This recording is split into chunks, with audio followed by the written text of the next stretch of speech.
அவேர்னஸே இல்லை இந்த பசங்களுக்கு இப்போல்லாம் 25 வயசு பசங்க. இப்போ நானே வந்து 25 23 வயசு பசங்களாம் என்கிட்ட பேஷண்ட்ஸ் இருக்காங்க. இந்த மாதிரி டயபிட்டிஸ்க்கு ட்ரீட் பண்ணிட்டு இருக்கிறோம், ரிவர்ஸ் பண்ணிட்டு இருக்கோம். தூக்கம் சுத்தமாக தூங்குறது கிடையாது. நைட்டு இப்போ நீங்கள் நம்மளாம் சின்ன வயசில் பார்த்தீங்கன்னா ஒரு 8:30 9க்குலாம் ஊரே அடங்கிடும், சென்னையே அடங்கிடும். 8:30 9க்குலாம் சென்னை அடங்கிடும், ஒரு எல்லாமே அமைதியாக தூங்கிடுவாங்க. இப்போல்லாம் 11 12 1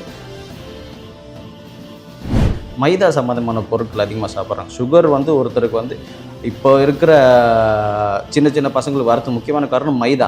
பசிச்சா தான் சாப்பிட்ணுன்ட்டு வள்ளுவரே சொல்லியிருக்கிறார். மருந்தின வேண்டாமாம் யாக்கைக்கு அருந்தியது அற்றது உணின் அப்படின்ட்டு அவங்க ஏன் சொல்லியிருக்காங்கன்னா, ஒரு மனுஷனுக்கு மருந்து எதுவுமே தேவையில்லை. எப்போ தேவையில்லை, நீங்கள் சாப்பிட்டது ஜீரணம் ஆயிடுச்சுன்னா நீங்கள் அடுத்தது மருந்து இதுக்கு போக தேவையில்லை. இப்போ யாருமே அப்படி இல்லை. நம்ம ஊரில் தமிழகத்தில் மட்டும்தான் பாரம்பரிய அரிசிகள் நிறையா இருக்குது. நம்ம அரிசிகள் சுகர் பேஷண்ட்டுக்குன்ட்டு ஒரு அரிசி அப்படின்னு பார்த்தீங்கன்னா ஆத்தூர் கிச்சிலி சம்பான்ட்டு ஒரு அரிசி இருக்குது. இந்த வெரைட்டி கொஞ்சம் ரேர் தான், ஆனால் தேடி கண்டுபிடிச்சி இந்த அரிசி சாப்பிட்டிங்கன்னா இதுதான் இருக்கிறதுலே லோ கிளைசமிக் இண்டெக்ஸான அரிசி. சர்க்கரைக்கு எதிர்வினையான ஒரு சுவை எதுன்னு பார்த்தீங்கன்னா துவர்ப்பு. நீங்கள் துவர்ப்பு சுவை அதிகம் உள்ள உணவு எடுத்திங்கன்னா மட்டும்தான் உங்கள் சர்க்கரை அளவு நல்லாவே கணிசமாக குறைஞ்சி நார்மல் ஸ்டேட்டுக்கு வந்து நிற்கும். இப்போதைக்கு அதை டிராஸ்டிக்காக குறைக்கிறதுக்கு பாவக்காய் உடனே பண்ணும், ஆனால் உடனே ஏறிடும். வணக்கம் டாக்டர். வணக்கம் சார். டயபெட்டிஸ் இந்தியாவில் மோஸ்ட்லி எல்லா ஸ்டேட்டில் இருக்கவங்களுக்கும் ஒரு காமனான ஒரு டிசீஸ்ன்னு சொன்னால் டயபெட்டிஸ்ன்னு சொல்லலாம். ஸோ ஒரு 10 இயர்ஸ் 15 இயர்ஸ் முன்னாடி வந்து டயபெட்டிஸ்னால் உங்களுக்கு 60 இயர்ஸ் கிராஸ் பண்ணியிருப்பாங்க. அட்லீஸ்ட் ஒரு 55 இயர்ஸ் கிராஸ் பண்ணவங்களுக்கு தான் டயபெட்டிஸ் வரும் அப்படின்ற ஒரு தாட் இருந்துச்சு எல்லாருக்குமே. இப்போ பார்த்தா ஏர்லி 30s இருக்கவங்களுக்கே டயபெட்டிஸ் வருது. அவங்க வந்து அந்த சிம்டம்ஸ் இருக்குது, அவங்களுக்கு அவங்க ட்ரீட்மெண்ட் எடுக்கணும்னு ஒரு விஷயம் இப்போ இருக்குது. ஸோ இந்த ஏர்லி 30ஸ்லேயே ஒரு ஏர்லி ஏஜ்லேயே வந்து டயபெட்டிஸ் வரதுக்கான காரணம் என்ன டாக்டர்? இப்போ டயபெட்டிஸ் பார்த்தீங்கன்னா அப்போ அந்த காலத்தில் நீங்கள் சொல்கிற மாதிரி அந்த 50 வயசு 60 வயசு அவங்களுக்கு தான் வரும்ன்ற மாதிரி நிறைய இருந்தது. ஏன்னா அப்போ இதுக்கும் முன்னாடிலாம் வந்து யாருக்கெல்லாம் வந்துட்டு இருந்தது டயபெட்டிஸ் பார்த்தீங்கன்னா பணக்கார வியாதின்ட்டு இதுக்கு ஒரு பேர் இருந்தது. ஏன்னா பணக்கார வியாதின்னு சொன்னீங்கன்னா பணக்காரங்க தான் வந்து பெருசாக உடல் உழைப்பு செய்ய மாட்டாங்க. நல்ல 3 வேளையும் சாதம் சாப்பிடுவாங்க, அதுவும் தீட்டின அரிசி சாப்பிடுவாங்க. அடுத்து வந்து பார்த்திங்கன்னா அவங்களுக்கு தான் வேலைக்காரங்களை வச்சு வேலை வாங்குறதுக்கு இந்த மாதிரி ஸ்ட்ரெஸ் அதிகமாக இருக்கும். இந்த மாதிரி உடல் உஷ்ணமான வேலைகள், அதாவது உட்காந்த இடத்துல இருக்கிறது ஸ்ட்ரெஸ்ஸாக வருது, ப்ளஸ் வந்து ஆக்டிவிட்டி எதுவுமே இல்லை. இந்த மாதிரி கண்டிஷனில் இருக்கிறவங்களுக்கு தான் டயபெட்டிஸ்ன்றது. அப்போது இதுக்கு தமிழ் பேர் வந்து மதுமேக நோயின்னு சொல்லுவாங்க. மதுமேக நோயின்றது வந்து ஒரு வெட்ட நோய். உடம்பு ஓவராக உஷ்ணமாகறதுனால உங்கள் கணையம் சரியாக அதோட திறனை கம்மி பண்ணிடுது. அதில் கணையத்தில் இருக்க பீட்டா செல்ஸ்லாம் கொஞ்சம் கொஞ்சமாக அழிஞ்சிட்டு வந்து உங்களுக்கு வந்து இந்த இன்சுலின் சரியாக சுரக்காததுனால இந்த நோய் வருது. அடுத்து வந்து பார்த்திங்கன்னா இது இப்படியே தான் காலப்போக்கில் என்ன ஆயிடுச்சுன்னா, நம்ம எல்லாருமே பொதுவாகவே எல்லாமே வந்து பணக்காரங்களை பார்த்தா மிடில் கிளாஸ் ஃபாலோ பண்ணுவாங்க. இப்போ அந்த மாதிரி தான் இப்போ பணக்கார மாதிரியான ஒரு வாழ்க்கை எல்லாருமே இருக்கிறோம். ஏன்னா உட்காந்த இடத்துல தான் வேலை, சிஸ்டமில் தான் எல்லாம் உட்காந்துட்டு வேலை செஞ்சுட்டு இருக்கிறோம். ரெண்டாவது வந்து ஃபுட்டு. இப்போ நீங்கள் எழுந்து போய் கூட வாங்க வேண்டிய அவசியம் இல்லை. நீங்கள் ஃபோனில் ஆர்டர் போட்டிங்கனாலே உங்களுக்கு வீட்டுக்கு சாப்பாடு வந்தது. அதுக்கு அந்த ஆக்டிவிட்டி கூட பண்ணுறது கிடையாது. ரெண்டாவது வீட்டில் இப்போ ஃபீமேல்ஸுக்கும் நிறைய பேருக்கு டயபெட்டிஸ் வருது. இந்த 25 சின்ன சின்ன பசங்களுக்குலாம் வருது. இந்த காரணம் வந்து என்னென்னா இப்போது ரெண்டாவது இந்த மிக்சி, கிரைண்டரு, அதுக்கு பிறகு வந்து இந்த வாஷிங் மிஷின், துணி கூட நம்ம கையில் நம்ம துவைக்கிறது இல்லை. எதுவுமே இந்த அம்மி இதெல்லாம் போனதுக்கு வந்து இப்போது நம்ம போய் அதெல்லாம் அம்மிலாம் அரைக்க முடியாது. இந்த காலத்தில் போயிட்டு அம்மியில் அரைக்கிறது இதெல்லாம் பண்ண முடியாது. இருந்தாலும் இப்போதைக்கு ஜிம் இருக்குது, யோகா இருக்குது, இல்லை ஸ்விம்மிங் பூல் இருக்குது, இதெல்லாம் ஏதோ ஆக்டிவிட்டி பண்ணலாம். அது எதுவும் பண்ண மாட்டுறாங்க. ஏன்னா இப்போ எல்லாருமே வந்து நம்மளை சுற்று வட்டாரமே நம்மளை சுற்றி இருக்கிற சமூகமே வந்து நம்மளை சோம்பேறி ஆக்க தான் பார்க்குது. முடிஞ்ச அளவுக்கு எவ்வளோ டெக்னாலஜி வளருதோ அவ்வளோ நம்ம சோம்பேறி ஆகிட்டு தான் உட்காந்த இடத்துல எல்லாம் பண்ணுறதுக்கு நம்ம ஆசைப்படுறோம். மெயின் ரீசனு இப்போ இருக்க சின்ன பசங்களுக்கு சுகர் வரதுக்கு முக்கியமான காரணம் வந்து ஸ்ட்ரெஸ்ஸுன்னு எல்லாம் சொல்லுவாங்க. என்ன ஸ்ட்ரெஸ் வந்துட போகுது 25 வயசில், இதெல்லாம் என்ன ஸ்ட்ரெஸ்? நம்ம அப்பா அம்மா பார்க்காத ஸ்ட்ரெஸ்ஸாக இதெல்லாம்? நம்ம சாப்பாட்டுக்கே வழி இல்லாத நிலைமையெல்லாம் இருந்திருக்கிறாங்க அப்போ இருந்த காலகட்டத்தில். அவங்களுக்குலாம் ஸ்ட்ரெஸ்ஸாக இப்போ இருக்கிற பசங்களுக்கு இருக்குது. அதெல்லாம் ஸ்ட்ரெஸ்லாம் ஒரு செகண்டரி ரீசன் தான் என்னை பொறுத்த வரைக்கும். ஃபஸ்ட்டு ரீசன் நீங்கள் எதுவுமே பண்ணலை, ஃபிசிக்கலாக எதுவுமே பண்ண மாட்டுறாங்க. அந்த ஒரு அவேர்னஸே இல்லை இந்த பசங்களுக்கு இப்போல்லாம். 25 வயசு பசங்க. இப்போ நானே வந்து 25 23 வயசு பசங்களாம் என்கிட்ட பேஷண்ட்ஸ் இருக்காங்க. இந்த மாதிரி டயபெட்டிஸ்க்கு ட்ரீட் பண்ணிகிட்டு இருக்கிறோம், ரிவர்ஸ் பண்ணிகிட்டு இருக்கோம். இதெல்லாம் ஏன் என்னன்னு பார்த்தீங்கன்னா ஃபிசிக்கல் ஆக்டிவிட்டி மேலே ஒரு அவேர்னஸ் இல்லை, சுத்தமாக எதுவுமே பண்ண மாட்டுறாங்க. அதுதான் மெயினான ரீசன். ரெண்டாவது வந்து பார்த்திங்கன்னா தூக்கம் சுத்தமாக தூங்குறது கிடையாது. நைட்டு இப்போ நீங்கள் நம்மளாம் சின்ன வயசில் பார்த்தீங்கன்னா ஒரு 8:30 9க்குலாம் ஊரே அடங்கிடும், சென்னையே அடங்கிடும். 8:30 9க்குலாம் சென்னை அடங்கிடும், ஒரு எல்லாமே அமைதியாக தூங்கிடுவாங்க. இப்போல்லாம் 11 12 1 நீங்கள் எப்போ போனாலும் சென்னையில் யாராவது ஒருத்தர் நடந்துக்கிட்டு போயிட்டு வந்துடும். இப்போ எல்லா ஊருமே அப்படி தான் மாறிட்டு வருது. அதனாலே தூங்கணும். முதல்ல மனுஷன்னா நைட்டானால் தூங்கணும், பகலானால் எழுந்திருக்கணும். இப்போ பறவை ஏதாவது ஒரு பறவைன்னு பார்க்கலாம், 6 மணிக்கு மேலே ஒரு காக்கா கூட நம்ம பார்க்க முடியாது. அவங்கவுங்க மனுஷனை தவிர மற்ற எல்லா ஜீவராசியும் வந்து உங்களுக்கு அதாவது வேலையை அந்தந்த, அதாவது சூரியன் வரப்போ எழுந்திருக்கணும், சூரியன் அஸ்தமனத்துக்கு பிறகு வெளியே வரக்கூடாது, இருட்டில் எதுவும் பண்ணக்கூடாது, இந்த மாதிரி விஷயங்கள்ல வந்து மற்ற ஜீவராசி எல்லாமே பண்ணோம். மனுஷன் ஒருத்தன் மட்டும்தான் எல்லா நேரமும் சுற்றிட்டு இருப்பான், எல்லா நேரம் வேலை செஞ்சுட்டு இருப்பான், நைட் ஷிஃப்ட்ஸு இந்த மாதிரி எல்லாம் பண்ணிகிட்டு இருக்கோம். இதுவும் ஒரு ரீசன். ஸ்ட்ரெஸ் ஆகிறது ஏன் பார்த்தீங்கன்னா, இப்போது ஃபிசிக்கல் ஆக்டிவிட்டி நீங்கள் ஒழுங்காக பண்ணலைனாலே blood flow சரியாக இருக்காது. blood flow சரியில்லாமல் இருக்கிறதுனால கூட அழுத்தங்கள், சின்ன சின்ன விஷயங்கள் கூட யாராவது சும்மா திட்டுறாங்க ஒரு வேலையில். இப்போ நம்ம ஸ்கூலில் நம்ம எவ்வளோ அடி வாங்கியிருப்போம், எவ்வளோ திட்டு வாங்கியிருப்போம், அதெல்லாம் ஒரு விஷயமே இல்லை. நம்ம ஈஸியாக எடுத்துகிட்டு போயிட்டோம்னா நம்ம பழகிட்டோம் அதுக்கு. இப்போ யாருமே பெருசாக இது பண்ணுறதில்ல, திட்டுறதில்ல. ஆஃபீஸில் ஏதாவது சின்னதாக ஏதாவது சொன்னால் கூட நம்மளுக்கு பெருசாக தெரியுது. அது ஒரு ஸ்ட்ரெஸ்ஸாக எடுத்து மூளைக்குள்ளே போட்டு ஒரு அழுத்தம் ஏற்படுத்தி ஒழுங்காக அதிகமாக ஸ்ட்ரெஸ் ஆகணும், இது போட்டு அழுத்தணும்னாலே நம்மளுக்கு வந்து என்ன ஆகும்னா உங்களுக்கு பசிக்காது. நீங்கள் நிறைய துக்கத்தில் இருந்தீங்க, ஒரு மாதிரி சோகத்தில் இருந்தீங்கனாலே நம்மளுக்கு வந்து பசி எடுக்காமல் இருக்க வரும். எந்த ஒரு என்சைமும் சரியாக சுரக்காது. இதுக்கு ரீசன், இதுவும் ஒரு ரீசன். நம்மளுக்கு ஸ்ட்ரெஸ் ஆகிறதுனாலையும் அழுத்தங்கள் அதிகமாகிறதுனாலையும் வந்து உங்களுக்கு வந்து இன்சுலின் ப்ரொடக்ஷன் நிறைய கம்மியாகும். ரெண்டாவது இந்த எக்ஸசைஸ் பண்ணாமல் இருக்குது. மூணாவது வந்து உணவு. எல்லாமே நீங்கள் என்ன ஆசைப்படுறீங்களோ எல்லாருமாலும் என்ன வேணாலும் சாப்பிடலாம். ஏன்னா இப்போ எல்லாமே அவைலபிள் ஆகிடுச்சு. உங்களுக்கு எல்லாராலையும் சாப்பிட முடியாது. மைதா சம்மந்தமான பொருட்கள் அதிகமாக சாப்பிட்றாங்க. சுகர் வந்து ஒருத்தருக்கு வந்து இப்போ இருக்கிற சின்ன சின்ன பசங்களுக்கு வரது முக்கியமான காரணம் மைதா. இந்த பேக்கரி ஐட்டம் சாப்பிட்டோம், பீஸா, பர்கர் இந்த மாதிரி ஜங்க் குப்பை உணவுகள் அதிகமாக நம்ம சாப்பிட்றதுனால கூட அது சரியாக அது ஜீரணம் வந்து ஆகிறதுக்கோ இல்லை வந்து உங்களுக்கு வந்து அதுக்கான இன்சுலின் உங்களுக்கு கிடைக்கிறதுக்கோ இதெல்லாம் வந்து உடம்பு ரொம்ப போராடும். அதிகபட்ச உங்களுக்கு இன்சுலின் சுரக்கணும்.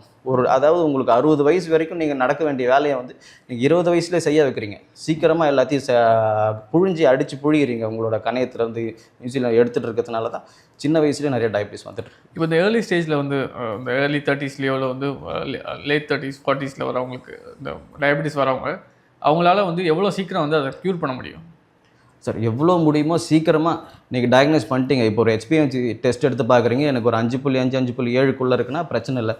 5.7க்கு மேலே போயிடுச்சுனாலே நீங்கள் டயபிட்டிஸ் ப்ரீ ஸ்டேஜில் இருக்கிறீங்க. ஒரு 6 கிட்ட வந்துட்டிங்கனாலே 6.4 கிட்ட வந்துட்டிங்கனாலே ப்ரீ ஸ்டேஜில் இருக்கிறீங்க, பார்டர் தாண்டிட்டீங்கன்னு அர்த்தம். இந்த கண்டிஷன்லேயோ இல்லை ஒரு 8க்குள்ளே இருக்கும்பொழுதே நம்ம ட்ரீட் பண்ணிட்டோம், ஈஸியாக கண்டறிஞ்சிட்டோம் அப்படின்னா. ஏன்னா இப்போ எல்லாருமே வந்து ஒரு ஃபாஸ்டிங் பிபி மட்டும்தான் எடுக்கிறாங்க. இந்த HbA1c டெஸ்ட் எடுக்க மாட்டாங்க. இதை எடுத்து பார்த்தாங்கனாலே நமக்கு தெரிஞ்சிடும் எந்த லெவலில் இருக்கிறாங்கன்றது. அதை வச்சு நம்ம 8க்குள்ளே இருக்கிறப்போ ரொம்ப ஈஸியாக மாத்திரைகள் எடுக்காமலே அவங்கள வந்து நம்ம லைஃப் ஸ்டைல் மாற்றி விட்டு நல்ல ஒரு டயட்டை கொடுத்து ஃபிசிக்கல் ஆக்டிவிட்டிஸ் எதாவது செய்ய வச்சு, ரெண்டாவது வந்து நல்ல மருந்துகள், தமிழ் மருந்துகள் நிறைய இருக்குது, அதையும் கொடுத்து நம்ம அழகாக ரிவர்ஸ் பண்ணி எடுத்துகிட்டு வந்துடலாம். இப்போ வந்து ஒரு நீங்கள் சொன்ன மாதிரி ப்ரீ ஸ்டேஜில் இருக்காங்க அப்படிங்கும்போது அவங்களோட லைஃப் ஸ்டைலில் என்ன மாதிரி லைஃப் ஸ்டைல் அடாப்ட் பண்ணால் அவங்களுக்கு வந்து இந்த க்யூர் ஆகும்?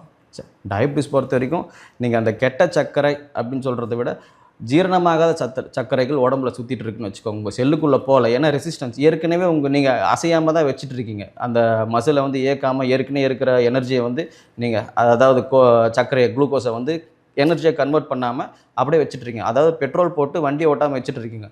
மேலும் மேலும் இன்னும் பெட்ரோல் போடுறதுனால என்ன ஆகுதுன்னா வண்டி பாழாயிட்டு தான் போயிடுது, வேஸ்ட்டாக தான் போயிட்டுருக்கோம், இல்லை வேறு ஏதாவது இஷ்யூ அந்த மாதிரி தான். இப்போது நீங்கள் சாப்பிட்டுட்டே தான் இருக்கிறீங்க. 3 வேளை சாப்பிட்ணுன்றது இப்போ மேண்டேட்ரி ஆயிடுச்சு. பசிச்சா தான் சாப்பிட்ணுன்ட்டு வள்ளுவரே சொல்லியிருக்கிறார். மருந்தின வேண்டாமாம் யாக்கைக்கு அருந்தியது அற்றது உணின் அப்படின்ட்டு அவங்க ஏன் சொல்லியிருக்காங்கன்னா, ஒரு மனுஷனுக்கு மருந்து எதுவுமே தேவையில்லை. எப்போ தேவையில்லை, நீங்கள் சாப்பிட்டது ஜீரணம் ஆயிடுச்சுன்னா நீங்கள் அடுத்தது மருந்து இதுக்கு போக தேவையில்லை. இப்போ யாருமே அப்படி இல்லை. ஒரு ஏக்கம் ஆயிடுச்சு, மற்றவங்க சாப்பிட்றான்றதை பார்த்து நம்ம சாப்பிட்றது தான் இப்போ அதிகமாக இருக்குது. டிவிலே ஆகட்டும், இதாகட்டும், எல்லாத்துலேயும் உங்களுக்கு வந்து சாப்பாடு அதிகமாக ப்ரொமோட் பண்ணி காமிச்சு, சாப்பாடு தான் எது இதில் இங்கே சாப்பிட்டா இப்படி இருக்குன்னு சொல்லிட்டு ப்ரொமோட் பண்ணி விட்டதுனால இப்போ இந்த ஃபுட்டு கிரேவிங்ஸ் அதிகமாகிடுச்சுன்றதுனால இப்படி போயிட்டுருக்கு இதெல்லாம். ஸோ இப்போது டயபெட்டிஸ் வராமல் இருக்கணும் அப்படின்னா அந்த ஃபுட் டயட் எப்படி இருக்கணும், என்ன மாதிரியான உணவுகளை எடுத்துக்கணும், என்ன மாதிரி உணவுகளை எடுத்துக்கக்கூடாது? ஃபுட்டு டயபிட்டிஸ்க்கு நீங்கள் எடுக்கிறது அப்படின்னு பார்த்தீங்கன்னா, முதல்ல அவங்களுக்கு எதிரி வந்து பால். சர்க்கரை நோயாளிகளுக்கு இல்லை, நோயாளிகளுக்கு ஒரு பக்கம் ஓகே வராமல் நான் ப்ரிவென்ட் பண்ணிக்கணும், நான் ஒரு அந்த ஸ்டேஜுக்கே ப்ரீ ஸ்டேஜுக்கே போகக்கூடாது அப்படின்னும் போது நான் என்ன மாதிரி லைஃப் ஸ்டைல் ஃபாலோ பண்ணணும், என்ன டயட் ஃபாலோ பண்ணணும், என்னென்ன உணவுகள் எடுத்துக்கணும், என்னென்ன உணவுகள் எடுத்துக்கூடாது? அதிகபட்சம் அரிசி கார்போஹைட்ரேட் எடுத்துக்கூடாது சார். கார்போஹைட்ரேட் நீங்கள் அதிகமாக எடுத்துக்கிட்டிங்கனாலே உங்களுக்கு வந்து அது மாவு சத்து தான் உங்களுக்கு வந்து குளுக்கோஸாக ஆகிட்டு அதுக்கு பிறகு அது நீங்கள் ஜீரணம் பண்ணல, எக்ஸசைஸ் பண்ணலன்றப்போ இது உங்களுக்கு கிளைக்கோஜனாக மாதிரி லிவர்லேயோ இதுலேயோ சேர்த்து வைக்குது. ஒரு ஸ்டேஜுக்கு அப்புறம் அது கொழுப்பாகுது, வயிறு உப்புது, அதாவது பெல்லி ஃபேட் ஆகுது. இதெல்லாம் நடந்துட்டுருக்கு. முதல்ல வந்து அரிசி உணவுகள் எடுத்துக்கூடாது. அதுக்காக சோறே சாப்பிடக்கூடாதான்னா அப்படி இல்லை, சாப்பாடு சாப்பிட்லாம். நம்ம ஊரில் தமிழகத்தில் மட்டும்தான் பாரம்பரிய அரிசிகள் நிறையா இருக்குது. நம்ம அரிசிகள் சுகர் பேஷண்ட்டுக்குன்ட்டு ஒரு அரிசி அப்படின்னு பார்த்தீங்கன்னா ஆத்தூர் கிச்சிலி சம்பான்ட்டு ஒரு அரிசி இருக்குது. இந்த வெரைட்டி கொஞ்சம் ரேர் தான், ஆனால் தேடி கண்டுபிடிச்சி இந்த அரிசி சாப்பிட்டிங்கன்னா இதுதான் இருக்கிறதுலே லோ கிளைசமிக் இண்டெக்ஸான அரிசி. அந்த அரிசி உங்களுக்கு நல்லா பொறுமையாக ஜீரணமாகி சர்க்கரை அளவை பொறுமையாக செல்லுக்குள்ளே எடுத்துகிட்டு போகிறதுக்கான வேலையை இந்த ரைஸ் பண்ணும். நீங்கள் சுகர் வரத்துக்கு கூடாது அப்படின்னு ஆசைப்பட்றவங்க இந்த அரிசியை ஒரு வேளை உணவில் எடுத்துக்கலாம், இல்லை வாரத்துக்கு ஒரு 3 நாளாவது சாப்பாட்டில் எடுத்துக்கலாம். ரெண்டாவது காலையில் எழுந்துக்கிறது ஒரு 6 மணியாவது இருக்கணும். 5:30 கூட வேண்டாம். நம்ம அப்பா அம்மாலாம் ஒரு 4:30 5க்கு எழுந்திருப்பாங்க. நம்ம ஒரு 6 மணிக்காவது எழுந்திருத்து ஒரு 1 மணி நேரம் ஃபிசிக்கல் ஆக்டிவிட்டி 6 to 7 ஏதாவது ஒரு ஃபிசிக்கல் ஆக்டிவிட்டி பண்ணணும். பண்ணால் மட்டும்தான் கேலரிஸை பர்ன் பண்ணுவீங்க. மனுஷன்னா வேலை செய்யணும். கடைசி வரைக்கும் நம்ம மாத்திரை மருந்துகள் எடுக்கக்கூடாதுன்னு ஆசைப்பட்டோன்னா ஏதாவது ஒரு ஃபிசிக்கல் ஆக்டிவிட்டிக்குள்ளே இருந்தால் மட்டும்தான் நம்ம இதுலேருந்து தப்பிக்க முடியும். 3வது வந்து பார்த்திங்கன்னா தூக்கம். நான் சொன்ன மாதிரி நிம்மதியாக அழகாக ஒரு 6 மணி நேரத்துலேருந்து 7 மணி நேரம் 8 மணி நேரம் உங்களுக்கு கிடைக்கிற டைம் வச்சு நைட்டு 10 மணிக்கு படுத்து 6 மணிக்கு எழுந்தாலே போதும். நிம்மதியாக தூங்குனீங்கனால நல்லா ஒர்க் அவுட் பண்ணிங்கன்னா நிம்மதியாக தூக்கம் வரும். இப்போ நிறைய பேர் தூக்கம் வரல, ஃபோன் பார்க்குறேன்றாங்க. நீ எதுவுமே பண்ணல, ஃபிசிக்கலாக எதாவது பண்ணால் தானே டயர்ட் ஆகும். காலைல போகிறோம், உட்காந்து வேலை செய்கிறோம், மறுபடியும் வந்துடுறோம். அதுக்கு பிறகு வந்து வீட்டில் சாப்பிட்டு படுக்கிறோம். அதுக்கு பிறகு மறுபடியும் இதே ரொட்டீன் போயிட்டுருக்கு. இதில் வந்து உங்களுக்கு எங்கேருந்து உங்களுக்கு என்ன வேலை செஞ்சுட்டோம்? நம்ம உட்காந்த இடத்துல எல்லாம் செய்கிறோம். மூளைக்கு தான் வேலை. இப்போல்லாம் மூளை கைக்கு மட்டும்தான் வேலையை தவிர, அதனால தான் மூளைக்கு அதிகமாக பலு கொடுத்துட்ருக்குறோம். உடம்புக்கு எதுவுமே கொடுக்கறதுனால சர்க்கரை நோய் இதெல்லாம் மாட்டிகிட்டு இருக்கும். ஸோ இப்போ வந்து ஒன்ஸ் அவங்க ப்ரீ ஸ்டேஜில் இருக்காங்க அப்படின்னும் போது அவங்க என்ன உணவுகள்லாம் வந்து தவிர்க்கணும்? ப்ரீ ஸ்டேஜில் இருக்கிறவங்க தவிர்க்க வேண்டிய உணவு வந்து ஜங்க் ஃபுட்ஸ் எதுவுமே, மைதா சுத்தமாக 0. மைதா எதுவுமே சாப்பிடக்கூடாது. மைதான்றது நம்மளுக்கு உண்டானது கிடையாது. கோதுமை சாப்பிட்லாம் தாராளமாக. மைதா வேண்டாம், வெள்ளை அரிசி வேண்டாம், பால் வேண்டாம். கண்டிப்பாக ப்ரீ ஸ்டேஜில் இருக்கிறவங்க யாருமே மனுஷங்க பொதுவாக மாட்டுப்பால் சாப்பிடக்கூடாது. சித்த மருத்துவத்திலே எதுக்கு மருந்துகள் இதெல்லாம் மருந்துகள் எடுக்கிறவங்களுக்கு மட்டும்தான் பால் எடுக்கணும்னு சொல்லியிருக்காங்க. அதாவது பல் முளைச்சதுக்கு பிறகு பால் குடிக்கக்கூடாதுன்ற ஒரு கூற்று இருக்குது. எப்பவுமே பல் இல்லாதவங்களுக்கு மட்டும்தான் பால். அதாவது குழந்தைங்க, சின்ன குழந்தைங்க தாய்ப்பால் குடிச்சிட்டு இருப்பாங்க, அந்த மாதிரி இருப்பாங்க. அதேமாதிரி மாடு கூட கண்ணுக்குட்டி கொஞ்சம் பெருசானோன்னு எட்டி உதைக்கும், பால் குடிக்கக்கூடாதுன்ட்டு. ஃபுட்டுக்கு போயிடணும் நம்ம. அதனால் பால் நம்ம அதிகமாக எடுத்துக்கூடாது. பால் சார்ந்த பொருட்களில் வந்து மோர் எடுத்துக்கலாம், தயிர் எடுத்துக்கலாம். பால் அதிகமாக எடுத்துக்கும் பொழுது இந்த இஷ்யூ அதிகமாக வந்து டேரெக்டாக பால் எடுக்கிறதுக்கு பதிலாக பன்னீர் அந்த மாதிரி விஷயம் பை ப்ராடக்ட் எடுத்துக்கலாம், அப்படி எடுத்துக்கலாம். அதுக்கு பிறகு வந்து இவங்க சாப்பிடக்கூடாதது மெயினாக பார்த்தீங்கன்னா பால் சம்மந்தமான பொருட்களில் வந்து நீங்கள் தயிர் மோர் கூட அழகாக எடுத்துக்கலாம். மோர் வந்து உங்களுக்கு வந்து குளிர்ச்சிப்படுத்தும் பொழுது உங்களுக்கு இந்த சர்க்கரை அளவு குறையிறதுக்கான, ஏன்னா இன்சுலின் கொஞ்சம் சுரக்கிறதுக்கான வாய்ப்புகள் இருக்குது. அதேமாதிரி உங்கள் பீட்டா செல் அழிவை வந்து மோர் நல்லா கண்ட்ரோல் பண்ணது ரீசெண்டாக கண்டுபிடிச்சிருக்காங்க. அதே மாதிரி நீங்கள் சர்க்கரைகளில் வந்து டேரெக்டாக வெள்ளை சர்க்கரை சாப்பிட கரும்பு சர்க்கரையே எடுத்துக்கூடாது. நம்ம அதுக்கு பதில் நீங்கள் நம்ம ஊரில் கிடைக்கக்கூடிய பனை வெல்லம், பனங்கற்கண்டு, அதுக்கு பதில் இந்த சர்க்கரைக்கு பதில் நீங்கள் பனங்கற்கண்டு, பனை வெல்லம் அந்த சைடு போயிடலாம். 3வது வந்து பார்த்திங்கன்னா மைதாக்கு பதில் நீங்கள் கோதுமை தாராளமாக சாப்பிட்டுக்கலாம். கோதுமை ஒன்றும் பண்ணாது. அளவு எதுவுமே வந்து ஒரு லிமிட்டேஷனோடு எடுத்துக்கணும். அசைவத்தை வந்து நைட்டில் சாப்பிடக்கூடாது. இரவில் வந்து அசைவம் எடுத்துக்காமல் காலையில் பிரேக்ஃபாஸ்ட்டுக்கோ இல்லை லஞ்சுக்கோ எடுத்துக்கோங்க. நைட்டில் அசைவம் எடுத்துக்காதீங்க. ஏன்னா நைட்டில் போயிட்டு நம்ம படுக்க தான் போகிறோம், வேலை செய்ய போகிறதில்ல. படுக்கிறப்ப எதுக்கு அவ்வளோ எனர்ஜியான ஒரு ஃபுட்டு? வேலை செய்கிற நேரத்தில் அந்த ஃபுட்டை கொடுத்துக்கோங்க. அதுக்கு மேலே தேன், சிலருக்கு வந்து தேன் சாப்பிட்லாமா வேணாம் அப்படின்ட்டு இருக்கும். தாராளமாக தேன், நல்ல நாட்டு தேன் கிடைச்சா சாப்பிடலாம், ஒரு பிரச்சனையும் வராது. இதெல்லாம் சர்க்கரை ஆகாது. அதேமாதிரி பழங்கள் சாப்பிடக்கூடாதுன்ட்டு ஒரு இருக்குது. சர்க்கரை வந்துடுச்சுன்னா எனக்கு வந்து நான் எந்த பழமும் சாப்பிட மாட்டேன் அப்படின்ட்டு. சில பேருக்கு மட்டும்தான் வாழைப்பழம் சாப்பிட்டா இது அதிகமாகும். அது உங்களோட உடல் கண்டிஷனை பொறுத்து நீங்கள் உங்கள் டாக்டர்கிட்ட கேட்டிங்கனாலே எது ஒத்துக்கலைன்றது நீங்களே ஒரு அனலைஸ் பண்ணணும். ஒரு சைடு உங்கள் டாக்டர்கிட்ட நீங்கள் கன்சல்ட் பண்ணணும். அப்படின்றப்போ முக்கியமாக ஈஸியாக எல்லாருக்குமே எடுத்துக்கூடிய பழம்னு பார்த்தீங்கன்னா கொய்யா நல்லபடியாக எடுத்துக்கலாம், மாதுளை எடுத்துக்கலாம், அதுக்கு பிறகு கருப்பு திராட்சை எடுத்துக்கலாம், வாட்டர்மெலன், இந்த மாதிரி பழங்கள்லாம் நீங்கள் எடுக்கும்பொழுது உங்களுக்கு சர்க்கரை அளவில் எந்த ஒரு மாற்றத்தையும் அது கொடுக்காது. நிறைய பழத்தை எடுத்துக்கிட்டு சாப்பாடு அளவு கம்மி பண்ணிக்கோங்க. இல்லை காய்கறிகள், நிறைய நீர் காய்கறிகள் அதிகமாக சாப்பிட்ணும் இவங்க. ஏன்னா பித்த நோய்க்காரங்கன்றதுனால சொரக்காய், புடலங்காய், பீர்க்கங்காய், சவுச்சவு இந்த மாதிரி நீர் காய்கறிகள் அதிகமாக எடுத்துக்கணும். நீர் காய்களே வந்து இவங்க வெள்ளை பூசணி சாப்பிடக்கூடாது. வெண்பூசணி நல்லது தான், சர்க்கரை நோயாளிகளுக்கு வந்து வெள்ளை பூசணி சாப்பிடக்கூடாதுன்னு சொல்லுவாங்க. ஸோ இப்போ வந்து இவங்க இதெல்லாம் சாப்பிடக்கூடாது, இதெல்லாம் சாப்பிட்லாம் அப்படின்னு நம்ம பேசிகிட்டு இருக்கோம். இப்போ இதுலேயே வந்து ஏற்கனவே அட்வைஸ் பண்ணுவாங்க இல்லையா, நீங்கள் வந்து பாவக்காய் சாப்பிடுங்க, அருங்கம்புல் ஜூஸ் வந்து காலையில் எல்லோரும் குடிக்கணும், அவங்க சுகர் பேஷண்ட்டுக்கு ஹெல்ப்ஃபுல்லாக இருக்கும். இதெல்லாம் சரியா? எதெல்லாம் வந்து இதில் வந்து மித்தான விஷயங்கள்? அது என்னென்ன நிறைய பேர் இப்போ என்ன நினச்சிட்டு இருக்காங்கன்னா, சர்க்கரைக்கு ஆப்போசிட் கசப்பு அப்படின்னு சொல்லிட்டு பாவக்காய் சாப்பிட்றது, அதே மாதிரி கசப்பாக இன்னும் வேப்பிலை அரைச்சி குடிக்கிறவங்களாம் இருக்கிறாங்க, இந்த மாதிரிலாம் இருக்கிறாங்க. அதனால் பாவக்காவோ இதுவோ வந்து கண்டிப்பாக சர்க்கரை அளவில் எந்த ஒரு பெருசாக மாற்றத்தை வந்து தராது. என்னென்னா அப்போதைக்கு வேணால் குறைக்குமே தவிர அது உங்களுக்கு வந்து நல்ல தீர்வு கொடுக்காது. சர்க்கரைக்கு எதிர்வினையான ஒரு சுவை எதுன்னு பார்த்தீங்கன்னா துவர்ப்பு. நீங்கள் துவர்ப்பு சுவை அதிகம் உள்ள உணவு எடுத்தீங்கன்னா மட்டும்தான் உங்கள் சர்க்கரை அளவு நல்லாவே கணிசமாக குறைஞ்சு நார்மல் ஸ்டேட்டுக்கு வந்து நிற்கும். இப்போதைக்கு அதை டிராஸ்டிக்காக குறைக்கிறதுக்கு பாவக்காய் உடனே பண்ணும். ஆனால் உடனே ஏறிடும். நீங்கள் ஃபிசிக்கலாக எதுவும் பண்ணல இது பண்ணலாம். ஆனால் நீங்கள் இந்த துவர்ப்பு சுவையில் நாவல் கொட்டையாகட்டும், இல்லை வாழைப்பூ, வாழைத்தண்டு, நெல்லிக்காய் இந்த மாதிரியான விஷயங்களை நீங்கள் சாப்பிடும்போது துவர்ப்பு சுவை அதிகம் உள்ள உணவு சாப்பிடும்போது உங்கள் கணையத்தோட அழிவு, அதில் இருக்க பீட்டா செல்லோட அழிவு தான் இப்போ ஒருத்தரோட இந்த விஷயமே எப்படி நடக்குதுன்னா, எவ்வளோ சீக்கிரம் உங்கள் கணையத்தில் இருக்க பீட்டா செல்லை அழிக்கிறீங்க அப்படின்றது தான் இப்போ விஷயமே. 60 வயசில் காலி பண்ணுறீங்களா? சர்க்கரை நோய் வந்தவங்களுக்கு 60 வயசில் காலி ஆகிவிடுதா? இல்லை வந்து உங்களுக்கு 40 வயசுலேயே இல்லை 20 வயசுலேயே இந்த கணையத்தோட செல்கள் எல்லாத்தையும் நீங்கள் அழிச்சிட்டு ப்ரொடக்ஷனை கம்மி பண்ணிட்டு இருக்கணும். அந்த ப்ரொடக்ஷனை குறைக்கிறது தான் எவ்வளோ நம்மளுக்கு ப்ரொடக்ஷன் அந்த இன்சுலின் ப்ரொடக்ஷன் கம்மியாகுதோ அவ்வளோ நம்ம சீக்கிரமாக இந்த இன்சுலின் ஊசி மூலயமா எடுத்துக்கிறதோ இல்லை மாத்திரை மூலயமா எடுத்துக்கிறதோ இதெல்லாம் பண்ணிகிட்ருக்கோம். டயபெட்டிஸை பொறுத்த வரைக்கும் வந்து அது வந்து ஜென்ரேஷனாக வந்து தொடர ஒரு டிசீஸ் அப்படின்னு சொல்கிறாங்க. இப்போ வந்து ஒரு ப்ரீ மேரேஜ் ஸ்டேஜ் இருக்காங்க, இல்லை மேரேஜ் ஆகி புது மாப்பிள்ளையாக இருக்கும்போது அவங்களுக்கு வந்து டயபெட்டிஸ் இருக்குது, ப்ரீ ஸ்டேஜில் இருக்காங்கன்றது டிடெக்ட் பண்ணுறாங்க அப்படின்னா அவங்களோட குழந்தைங்களுக்கும் அது வரதுக்கான வாய்ப்பு இருக்குது சார். அது நம்ம எப்படி பார்த்தாலும் 4ல் 3 பங்கு இல்லைன்னு தான் சொல்ல முடியும். ஏன்னா எல்லாருக்குமே வரணுன்ட்டும் அவசியம் கிடையாது. ஏன்னா 2 பேரோட குழந்தை தான் அது. அப்பாவுக்கு மட்டும் இருக்குன்னா குழந்தைக்கு வரணும் அவசியம் இல்லை. அம்மா சைட்லேருந்து இவங்களை ப்ரொடெக்ட் பண்ணலாம், இந்த மாதிரி இருக்குது. இப்போ நீங்கள் மெயின் விஷயம் வந்து ஜெனட்டிக்குன்றதை விட அதிகபட்சம் வந்து இங்கே 90% ஜெனட்டிக் இருந்தவங்குள்ள இப்போ இருக்கிற ஜென்ரேஷன் 25 வயசு பசங்க நிறைய பேர் எடுத்திங்கன்னா அவங்க அப்பா அம்மா டயபெட்டிக் இல்லாமலே இந்த பசங்களுக்கு வந்திருக்குன்றது ரீசன் என்னென்னு பார்த்தீங்கன்னா இவங்க தான். நம்ம மட்டும்தான் காரணம். உங்களுக்கு சுகர் வருது, இல்லை வந்து உங்களுக்கு பிபி வருது, கொலஸ்ட்ரால் வருதுன்னா நம்ம தான் காரணம், நம்ம வாய் தான் காரணம். என்ன ரீசன் பார்த்தீங்கன்னா கண்ட நேரத்தில் கண்டத்தையும் சாப்பிட்றது, அப்படியே எந்த வேலையும் செய்யாமல் உக்காந்துட்டே இருக்குது. 3வது வந்து கான்ஸ்டிபேஷன் இருந்தால் அது பெருசாக எடுத்துக்க மாட்டாங்க. மலச்சிக்கல்ன்ற ஒரு விஷயம் வந்து சர்க்கரை நோய்க்கு அதுவும் ஒரு மிகப்பெரிய எதிரி. மலச்சிக்கல் இருக்கவே கூடாது. மோஷன் ஃப்ரீயாக போயிட்டுருக்கணும். ஒரு நாளைக்கு 2 தடவை போகணும் ஒரு மனுஷன்னா. காலையில் எழுந்தோடனே ஒரு தண்ணி குடித்தோடனே முதல் வேலையை மோஷன் போயிடணும், 2வது சாயங்காலம் ஒரு தடவை போயிடணும். இது 2 வேளை போயிட்டாருனாலே மேக்ஸிமம் ஒரு சர்க்கரை நோயிலிருந்து வெளியே வந்துடலாம், இல்லை வந்து வராது அவருக்கு. இதை முதல் நம்ம கான்சென்ட்ரேட் பண்ணணும். அந்த மலச்சிக்கலை வந்து யாருமே அட்ரஸ் பண்ண மாட்டாங்க. அடுத்து வந்து பார்த்திங்கன்னா இந்த ப்ரீ ஸ்டேஜில் கல்யாணத்துக்கு முன்னாடியே கண்டுபிடிச்சிட்டாங்கன்னா ரொம்ப ஈஸி.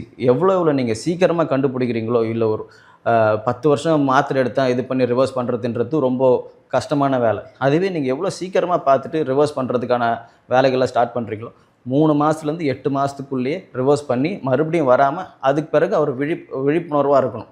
நான் இனிமேல் வந்து ஏன்னா ஒன்று சுகர் வந்துட்டால் வாழ்க்கை பூரா மாத்திரை போடணும், இல்லை வாழ்க்கை பூரா வாக்கிங் போகணும். 2த்தில் ஏதாவது வந்து போகணும். வாக்கிங் மட்டும் இல்லை, சைக்கிளிங் பண்ணலாம், ஸ்விம்மிங் பண்ணலாம், ஜிம் பண்ணலாம், யோகா பண்ணலாம்.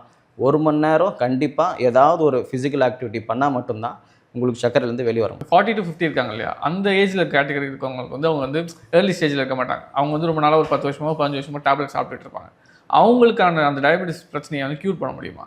அது டிபெண்ட்ஸ் தான் சார். எத்தனை வருஷமாக எடுத்துகிட்டு இருக்காங்கன்றதை விட அவங்க உடம்பு எந்த லெவலில் இருக்குது, இப்போ சர்க்கரை அளவு எவ்வளோ மெயின்டைன் பண்ணிட்டு வராங்க. சிலர் வந்து 15-20 வருஷமாக மாத்திரை எடுத்துகிட்டு இருப்பாங்க. ஏன்னா அதுக்கு முன்னாடி அவங்க அப்போ வந்து அதிகபட்சமாக மாத்திரை எழுதி கொடுத்து இருந்தாங்க. அதனால் நிறைய மாத்திரைகள் எடுத்துகிட்டு இருந்தாங்க.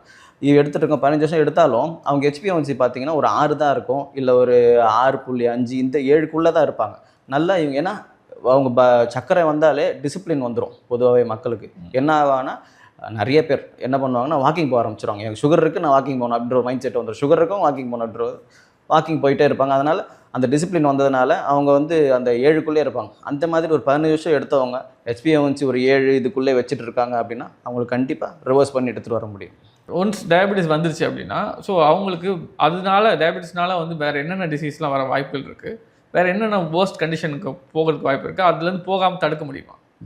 டயபெட்டிஸ் வந்துடுச்சுனாலே அடுத்து நீங்கள் அதுக்கான மாத்திரைகள் எடுக்க ஆரம்பிச்சிட்டிங்களே ஸ்டெப் பை ஸ்டெப்பாக இந்த ப்ராசஸ்க்குள்ளே வந்துட்டிங்கனாலே நீங்கள் ஒழுங்காக வாக்கிங் எதுவும் போகல அப்படின்னா கொலஸ்ட்ரால் கண்டிப்பாக இன்க்ரீஸ் ஆக ஆரம்பிச்சிடும். கொலஸ்ட்ரால் இன்க்ரீஸ் ஆக ஆரம்பிச்சிட்டுனா அதுக்குண்டான மாத்திரை எடுக்க ஆரம்பிப்பீங்க. அடுத்து அப்படியே ஹைப்பர் டென்ஷன் ஆகும். உங்களுக்கு ரத்த குழாய் எல்லாம் நல்லா இறுக்கமாகறதுனால பிபி வந்துடும். பிபி மாத்திரை இந்த மாதிரி மாத்திரைகளும் இதுவும் நல்லா எடுத்துக்கிட்டு நீங்கள் எந்த ஒரு ஆக்டிவிட்டி பண்ணாமல் நல்லா சாப்பிட்டுட்டு இருந்துகிட்டே வந்தீங்கன்னா ரீனல் ஃபெயிலியர் ஆகும். கிட்னி கண்டிப்பாக ஃபெயிலியர் ஆகிடும். கிட்னி ஃபெயிலியர் ஆகுது டயாலிசிஸ் பண்ணிகிட்ருப்போம். டயாலிசிஸ் பண்ணிட்டு இருக்கும்பொழுது ஒரு ஸ்டேஜுக்கு மேலே இது எல்லாத்தையும் தாங்காது உடம்பு. ஒரு லெவல் தான் அது உடம்பு தாங்கி பிடிக்கும். உங்கள் லிவர் வந்து எவ்வளோ தான் காப்பாற்றும் உங்களுக்கு. அதுக்கு மேலே வந்து ஹார்ட் அட்டாக் வர்றது, கார்டியக் அரெஸ்ட் வந்து இது வந்து ஸ்ட்ரோக் வர்றது, இந்த மாதிரியான விஷயங்கள்லாம் நடக்கிறது இப்போ ரொம்ப ஈஸியாகிடுச்சு. ஒரு லெவலுக்கு மேலே கணையத்திலே இப்போ வந்து புற்றுநோய் வர்றது, ஏன்னா அதுக்கு மேலே பீட்டா செல் அழிஞ்சு போயிடுச்சு. இல்லை உங்களோட சர்க்கரை உங்களோட செல்கள் வந்து சர்க்கரையை ரெசிஸ்ட் பண்ணுற வரைக்கும் தான் நீங்கள் நல்லா இருப்பீங்க. அது மறுபடியும் நல்லா எடுத்துக்குது ஆச்சுன்னா அது கேன்சர் செல்லாக மாறும். கேன்சர் செல் தான் வந்து எல்லாத்தையுமே சர்க்கரையை அதிகமாக எடுத்து சாப்பிட்டு தான் அது வளரும். இந்த மாதிரி கேன்சர் வரைக்கும் போகிறதுக்கான வாய்ப்புகள் அதிகமாக இருக்குது. டாக்டர் இப்போ வந்து ஒரு வீட்டில் இருக்காங்க, ஒரு ஆளுக்கு வந்து டயபெட்டிஸ் டிடெக்ட் பண்ணிட்டாங்க. அவங்களுக்கு வந்து ப்ரீ ஸ்டேஜில் இருக்காங்க, இல்லை அதில் வந்து ஒரு ரொம்ப நாளாக கவனிக்காமல் இருக்காங்க, ஒரு மிட் ஸ்டேஜில் இருக்காங்க அப்படின்னா, ஒரு வீட்டில் இருக்க ஒரு ஆளுக்கு வந்துச்சு அப்படின்னா வீட்டில் இருக்க மற்றவங்க வந்து அவங்களை எப்படி டேக் கேர் பண்ணிக்கணும், இல்லை அவங்க என்ன மாதிரி மைண்ட் செட்டில் இருக்கணும், இல்லை அவங்க என்னென்ன விஷயங்கள்லாம் ப்ரிப்பேர் ஆகிக்கணும்? ஒரு வீட்டில் அதாவது ஒருத்தவங்களுக்கு வந்துடுச்சுனாலே சுகர் வந்துச்சு, இது தொத்து வியாதி அதெல்லாம் கிடையாது. இருந்தாலும் வீட்டில் இருக்கவங்க எல்லாருமே என்ன பண்ணணும்னா அவேர் ஆகிடணும். இப்போ நம்ம வீட்டில் ஏன்னா கிச்சனில் இருந்து தான் நோய் உருவாகுது. எப்போவுமே கிச்சன்லேயே ஆகட்டும், இல்லை அதை சாப்பாட்டு மூலயமா தான் நம்மளுக்கு நோய் அதிகமாக உருவாகுது. ஒரு வீட்டில் சமைக்கப்படுற உணவு எல்லாருமே தான் சாப்பிட்றோம். ஒரு சிலருக்கு மட்டும் இது வந்து வியாதியாக மாறுது அப்படின்னா அவங்களோட வாழ்க்கை முறை, அவங்களோட ஹிஸ்ட்ரிஸ் எல்லாமே இருக்குது. ரெண்டாவது வந்து அந்த வீட்டில் இருக்கிறவங்க என்ன ஆகணும்னா அதுக்கு பிறகு அவேர் ஆகிடணும். ஓகே சுகர் வந்துடுச்சு, அப்பாக்கோ தாத்தாக்கோ யாருக்கோ வந்துடுச்சுன்னா இவங்க எல்லோரும் உஷாராகிடணும். அப்போது நம்ம எல்லாம் ஒரே மாதிரியான சாப்பாடு உணவு சாப்பிடணும். முதல்ல உணவு பழக்கத்தை எல்லாருமே மாற்றிடணும். கம்ப்ளீட்டாக வெஜிடபிள்ஸ் அதிகமாக, காய்கறிகள் அதிகமாக. நம்ம ஊர் நாட்டுக்காய் யாருமே பெருசாக எடுத்துக்க முடியல. அவரைக்காய், கொத்தவரங்காய் இருக்குது, அதுக்கு பிறகு நம்ம சொரக்காய், புடலங்காய், பீர்க்கங்காய் இருக்குது. நம்ம காய்கள் கோவக்காய் இருக்குது, கோவக்காயில் அருமையான காய், துவர்ப்பு அதிகமாக இருக்குது. இந்த மாதிரி நம்ம காய்கறிகளை அதிகமாக எடுத்துக்கிட்டு வெளிநாட்டு காய்கறிகள் அது அதிக அளவு தவிர்த்துக்கோங்க. கிழங்கு வகைகள், இது இந்த சக்கரவள்ளி கிழங்கு, அதுக்கப்புறம் உருளைக்கிழங்கு, வாழைக்காய், கருணக்கிழங்கு, இந்த மாதிரி கிழங்கு வகைகள்லாம் நல்லா கம்மி பண்ணிவிட்டு காய்கறிகள் அதிகம் பண்ணிட்டு சாப்பாடு சோறோட அளவு கம்மி பண்ணிக்கோங்க. இல்லைன்னா நான் சொன்ன மாதிரி ஆத்தூர் கிச்சடி சம்பா ரைஸ் இருக்குல்ல, அந்த அரிசியை கொஞ்சம் நல்லா சாப்பிட்லாம். அதுவும் எதாக இருந்தாலும் மாவுச்சத்து இருக்குன்னா ஒரு லெவல் மேலே எதுவுமே எடுக்கக்கூடாது. கம்மி பண்ணிவிட்டு எல்லாருமே வீட்டில் இருக்க எல்லாருமே ஏதாவது ஒரு ஃபிசிக்கல் ஆக்டிவிட்டி பண்ண ஆரம்பிச்சிடணும். சின்ன பசங்கள்லேருந்து பெரியவங்க வரைக்கும். இப்போ அதிகபட்சம் சின்ன பசங்களை தான் வந்து பிறப்புலேருந்தே இந்த டைப் 1 டயபிட்டிஸ் வந்து பாதிச்சுட்டு வருது. அது மேனேஜ் தான் பண்ண முடியும். டைப் 1 டயபிட்டிஸ்லாம் வந்து பார்த்திங்கன்னா ஒரு இன்சுலின் மட்டும்தான் போடுவோம். ஏன்னா கணையும் சுத்தமாக வேலை செய்யலை, இன்சுலின் சுரக்கலைன்றப்ப நம்ம ஒன்றும் பண்ண முடியாது. டயட்டை நல்லா மெயின்டைன் பண்ணிக்கிட்டு இன்சுலின் போட்டுக்கிட்டு அவங்க மேனேஜ் பண்ணிட்டு வந்துருக்கலாம். மற்றவங்க எல்லாருமே வந்து வாக்கிங் போகிறது, இந்த ஃபேமிலியில் இருக்கிறவங்க எல்லாருமே வந்து அவங்க லைஃப் ஸ்டைல் குடும்பமே மாறிடணும். அதுக்கு மேலே ஹெல்த் கான்ஷியஸாக ஆகிடணும். குடும்பமே அப்படி இருந்தால் மட்டும்தான் வந்தவரையும் ரிவர்ஸ் பண்ண முடியும். இவங்களும் யாரும் அந்த நோயில் விழாமல் இருக்க முடியும். இப்போ டைப் 1 டயபெட்டிஸ் நம்ம பார்க்கும்போது அந்த ப்ரெக்னெண்ட்டாக இருக்க டைமில் அந்த தாய்மார்கள் வந்து என்ன மாதிரியான விஷயங்கள் வந்து ஃபாலோ பண்ணணும்? ஏன்னா பிறக்க குழந்தைக்கு வந்து டைப் 1 டயபெட்டிஸ் வராமல் இருக்கிறதுக்கு பேரண்ட்ஸ் என்ன மாதிரியான ஆக்டிவிட்டீஸில் இன்வால்வ் ஆகணும்? முதல்ல ஸ்ட்ரெஸ் இருக்கக்கூடாது. பேரண்ட்ஸுக்கு ப்ரெக்னெண்ட்டாக இருக்கிறப்போ அந்த அம்மாவை அதுக்கு தான் வந்து அப்போலேருந்து இந்த வளைகாப்பு, குழந்தைக்கு வந்து இந்த வளையல் போட்டு விட்றது, இவங்களுக்கு அதாவது அம்மாவுக்கு வளையல் அதிகமாக போட்டு விட்டு அந்த சத்தங்கள் கேட்க வர்றது, இந்த மாதிரி ஆக்டிவிட்டிலாம் பண்ணி இவங்களை சந்தோஷமாக வச்சுக்க தான் பார்ப்பாங்க முடிஞ்ச அளவுக்கு. இந்த ப்ரெக்னெண்ட்டாக இருக்கிற உமன் வந்து உங்களுக்கு ஸ்ட்ரெஸ் ஆகிட்டாலே குழந்தைக்கு உள்ள கண்டிப்பாக ஏதாவது ஒரு பாதிப்பு ஏற்படுத்தும். ஆட்டிசம் ஆகட்டும், இல்லை டைப் 1 டயபெட்டிக் ஆகட்டும். இது டைப் 1 டயபெட்டிக் சிலருக்கு ஜெனட்டிக்காகவும் வருது. நம்ம அது ரீசன் இன்னும் தேடிட்டு தான் இருக்கிறாங்க. சில குழந்தைக்கு ஒரு 5 வயசுக்கு பிறகு ஸ்டார்ட் ஆகிடுது, சில குழந்தைக்கு பிறக்கும் பொழுதே இருக்குது. இந்த மாதிரி நிறைய ரீசன்ஸ்லாம் போயிட்டுருக்கு. இவங்க என்ன பண்ணணும்னா மொதல் விஷயம் ஃபிசிக்கலாக இப்போ ஒரு ஸ்டேஜுக்கு பிறகு ஒரு 5வது மாதத்துக்கு பிறகு வாக்கிங் ஸ்டார்ட் பண்ணிடணும். வாக்கிங்கோ 5 மாதத்துக்கு பிறகு நீங்கள் யோகா கூட பண்ணலாம். யோகா தாராளமாக பண்ணலாம். ரொம்ப ஸ்மூத்தாக வச்சுக்கணும் லைஃப்பை. பரபரப்பாக இருக்கக்கூடாது. அவங்க எப்பவுமே எல்லாத்தையுமே பொறுமையாக பண்ணணும், ரிலாக்ஸ்டாக பண்ணணும். எவ்வளோ ரிலாக்ஸ்டாக இருக்கிறாங்களோ அவங்களுக்கு வந்து இந்த மாதிரி குழந்தைக்கு வரக்கூடிய காம்ப்ளிகேஷன்ஸ் எதுவுமே வராமல் நல்லபடியாக சுகப்பிரசவம் ஆகும். இப்போ நீங்கள் சொன்னீங்க டாக்டர், வெஜிடபிள்ஸ் நிறையா எடுத்துக்கணும், கிழங்கு வகைகள் குறைக்கணும். இப்போது நான் வெஜிடேரியன்ஸ் இருக்காங்க இல்லையா, அவங்களுக்கு வந்து 7 நாளும் வந்து நான்வெஜ் சாப்பிடாமல் இருக்க முடியாது. நான்வெஜ் நிறையா சாப்பிட்றதுனால வந்து டயபெட்டிஸ் உண்டாகுமா? கண்டிப்பாக டயபெட்டிக்ஸ் நான் சொன்ன மாதிரி இது மேக நோய். மேக நோய்னா சூடுனால் உருவாக்கக்கூடிய ஒரு நோயின்றப்போ சூட்டை அதிகமாக உற்பத்தி பண்ணக்கூடிய உணவுகள்லாம் நம்ம கம்மி பண்ணிடணும். இப்போ நான்வெஜ்லேயே பார்த்தீங்கன்னா 2 விதம் இருக்குது. அதாவது நம்ம பித்தத்தை அதிகமாக்கிறதும் இருக்குது, இல்லை பேலன்ஸ் பண்ணுறதும். 2 மாதிரி நான்வெஜ் இருக்குது. அதில் வந்து நண்டு, இறால், சிக்கனு, முட்டையோட மஞ்சள் கருவாடு இதெல்லாம் வந்து உஷ்ணத்தை நல்லா அதிகப்படுத்தும். ரெட் மீட்டும் அதிகப்படுத்தும். அதுவே வந்து அதுக்கு பதில் நீங்கள் ஆல்டர்னேட்டிவாக முட்டை வெள்ளைக்கரு உங்களை வந்து சூடாக்காது, கேஸே ஆக்காது. அது முட்டை வெள்ளைக்கரு சாப்பிட்டுக்கலாம். அதுக்கு பிறகு நான்வெஜ்ஜில் வந்து ஆட்டோட கால் சூப்பு சாப்பிட்லாம், மண்ணீரல் சாப்பிட்லாம், ரத்த பொரியல் சாப்பிட்லாம், போட்டி சாப்பிட்லாம். மீன் எடுத்துக்கோங்க. சீ ஃபுட்ஸில் பார்த்தீங்கன்னா மீன் அதிகமாக எடுத்துக்கோங்க. மீனில் வந்து ஒமேகா 3 ஃபேட்டி ஆசிட்ஸ் இருக்குது. உங்களுக்கு தேவையான ப்ரோட்டீனோ மினரல்ஸ் எல்லாமே உங்களுக்கு அதுலேருந்து கிடைச்சோம். மீன் ரொம்ப ஈஸியான சோர்ஸ். அதே மாதிரி உங்களுக்கு வந்து இது பண்ணாது, உடம்பு ஹீட் ஆக்காது. மீன் நல்லா எடுத்துக்கலாம். அதுக்கு பிறகு வந்து நீங்கள் இந்த ஸ்குவிட்டு சொல்லுவாங்க, இந்த கனவா அதில் தான் இருக்கிறதுலே இப்போ ஒரு ஸ்டடியில் வந்து ஒரு 100 கிராம் ஸ்குவிட்டில் வந்து 64 கிராம் வந்து உங்களுக்கு ப்ரோட்டீன் இருக்குதா சொல்லியிருக்கிறாங்க. அது கூட எடுத்துக்கலாம். இந்த மாதிரி சீ ஃபுட்ஸுக்கு மாறுறது ரொம்ப சேஃப். ஏன்னா நம்ம இருக்கிறது கொஞ்சம் உஷ்ணமான ஊருன்றதுனால இந்த மாதிரி நண்டு இந்த மாதிரி ஐட்டம்லாம் வந்து இவங்க எடுத்துக்கிட்டோம். குளிர்ச்சியான பகுதியில் இருக்கவங்க எடுத்துப்பாங்க. நம்ம சைடில் இருக்கிறவங்க இந்த ஆடு சம்மந்தமான ஆட்டுக்கால், இது மண்ணீர் இதெல்லாம் சொன்ன மாதிரி எடுத்துக்கலாம். சீ ஃபுட்ஸ் நல்லா எடுத்துக்கினாலே இவங்க நான்வெஜ்ஜில் இந்த நல்ல நான்வெஜ் சாப்பிட்டுக்கிட்டு அந்த சூடான நான்வெஜ் சாப்பிடாம இருந்தாலும் இவங்க மேனேஜ் பண்ண முடியும். ரொம்ப நன்றி டாக்டர். ஸோ டயபெட்டிஸ் பற்றியும் அதுக்கான டயட்ஸ் பற்றி அதுக்கான அவேர்னஸ் பற்றியும் நிறைய விஷயங்கள் நம்ம பேசினோம். உங்களோட தகவலுக்கும் உங்களோட நாலேஜ் ஷேர் பண்ணதுக்கும் உங்களோட நேரத்துக்கும் ரொம்ப நன்றி டாக்டர். நன்றி சார். நன்றி.